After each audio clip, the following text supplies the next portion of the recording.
নমস্কার বন্ধুরা, সবাইকে স্বাগত। আশা করি তোমরা সবাই ভালো আছো। অঞ্জলা অল-ইন-ওয়ান কিচেনে আপনাদেরকে সবাইকেও স্বাগত। তো আজকে আমার ঠাম্মি পটল মালাই কারি আমাদেরকে বানিয়ে খাওয়াবেন এবং নিয়ম পদ্ধতিগুলো আপনারাও শিখে নিন।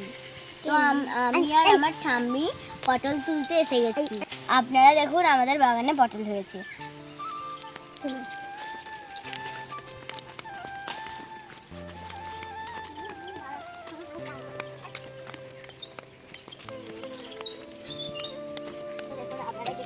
কত বড় বড় হয়ে আছে। তো দেখুন এই পটলটি গাইস সবথেকে বড়। তো আমি এগুলো তুলে নিচ্ছি। পটল তুলে নিলাম। তো আমি আপনাদেরকে বাইরে বেরিয়ে এই পটলটি কত বড় হয়েছে। তো আমি পটলটিকে চুবড়িতে রেখে দিয়েছি। দেখুন রাখছি,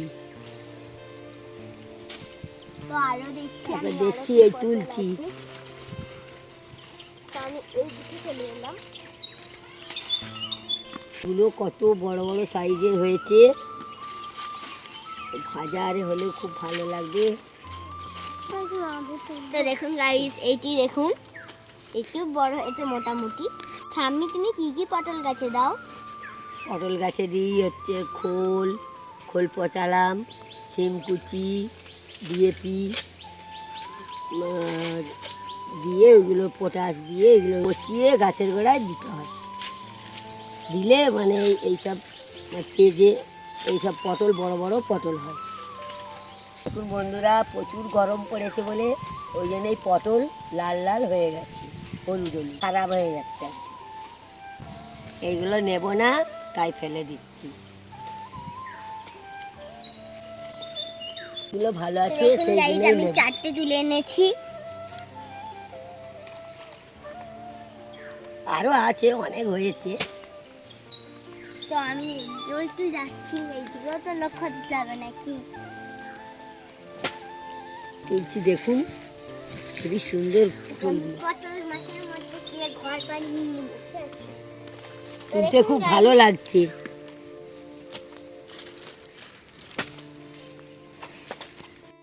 বন্ধুরা দেখুন, এই ভাড়ার নিচে বড় বড় পটল ভালোভাবে দেখা যাচ্ছে।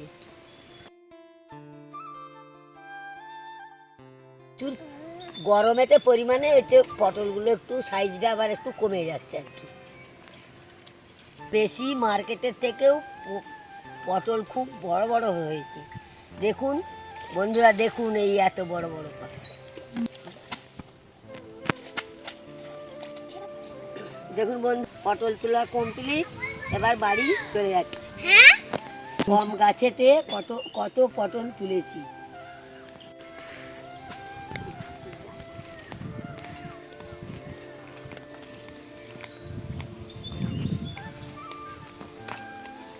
দেখুন গাইস, আমি শাবল নিয়ে চলে এসেছি মাটি খুঁড়বো বলে।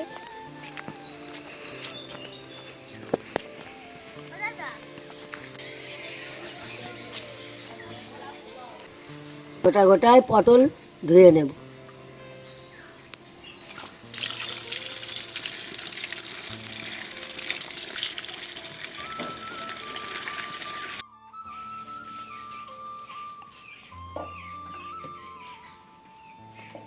এরপর আমি পটলগুলিকে একটি ভালো করে ছাড়িয়ে নেব খোসা।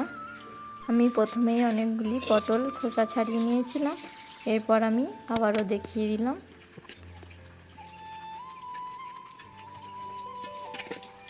দেখুন বন্ধুরা, আমি ঠিক পটলটিকে এইরকমভাবে মাঝ বরাবর কেটে নেব, তাহলে কিন্তু পটলের ভেতরে মশলা সব মিক্স হবে, না হলে মিক্স হবে না। তো প্রথমেই আমি পটলকে কেটে নুন এবং হলুদ পরিমাণ মতো মাখিয়ে নিয়েছি।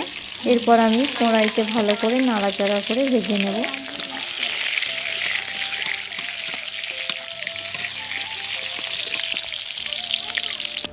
এই রেসিপিটা ফোড়ন দেওয়ার জন্য নিয়েছি। বানানোর জন্য কিছুটা পরিমাণ মতো পেঁয়াজ নিয়েছি, রসুন নিয়েছি, আদা নিয়েছি, একটি কাঁচা লঙ্কা নিয়েছি।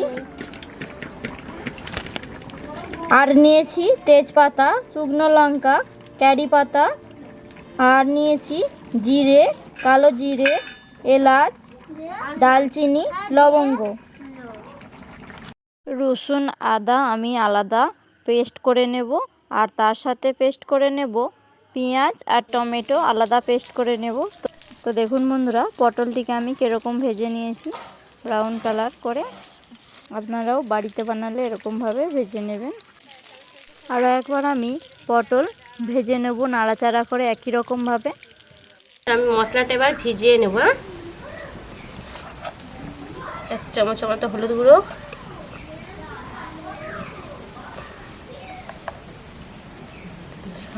2 চামচের মতো লঙ্কা গুঁড়ো, ধনে গুঁড়ো 1 চামচ, 1 চামচ, কাশ্মীরি লঙ্কা,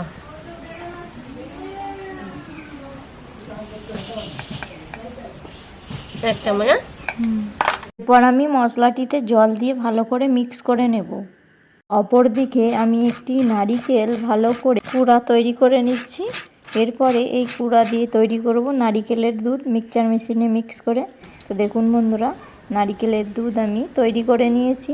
এরপর আদা রসুনের পেস্ট আমি তৈরি করে নিয়েছি, আর করে নিয়েছি টমেটো পেস্ট, আর তার সাথে নিয়ে নিয়েছি অল্প পরিমাণ মতো টমেটো সস, আর নিয়েছি আগে দেখিয়ে দিয়েছিলাম ফোড়নের জন্যে কারি পাতা, তেজপাতা, লবঙ্গ, গোলমরিচ, দালচিনি। তো এগুলো আমি ফোড়ন দেব। প্রথমে আমি পরিমাণ মতো তেল নিয়ে নিয়েছি, তার সাথে দিয়েছি শুকনো লঙ্কা, তেজপাতা, কারি পাতা, এলাচ, দালচিনি এবং লবঙ্গ দিয়ে ভালো করে আমি নাড়াচাড়া করে নেব। এরপর দিয়ে দিচ্ছি আদা রসুনের পেস্ট, দিয়ে বেশ কিছুটা নাড়াচাড়া করে নেব আমি। এরপর দিয়ে দেব বাটিতে মশলা মিক্স করা, দিয়ে মিক্স করে নেব। এরপর অল্প পরিমাণ মতো টমেটো সস দিয়ে দেব।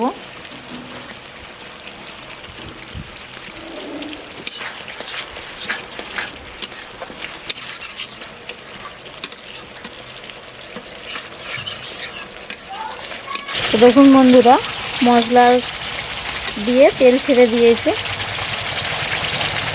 সাইড দিয়ে দেখতে পেয়েছেন মশলাইতে তেল ছেড়ে দিয়েছে।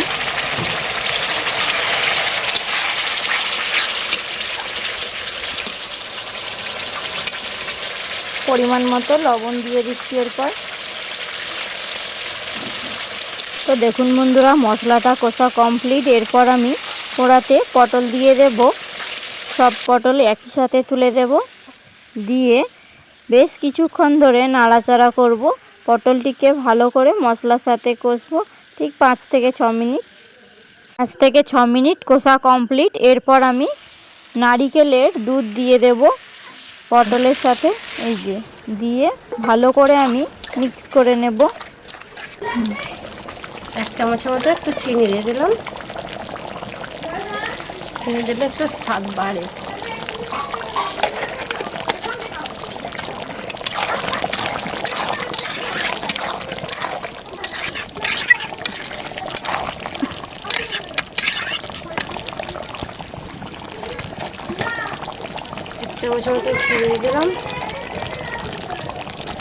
এরপর ভালো করে ফুটিয়ে নেব।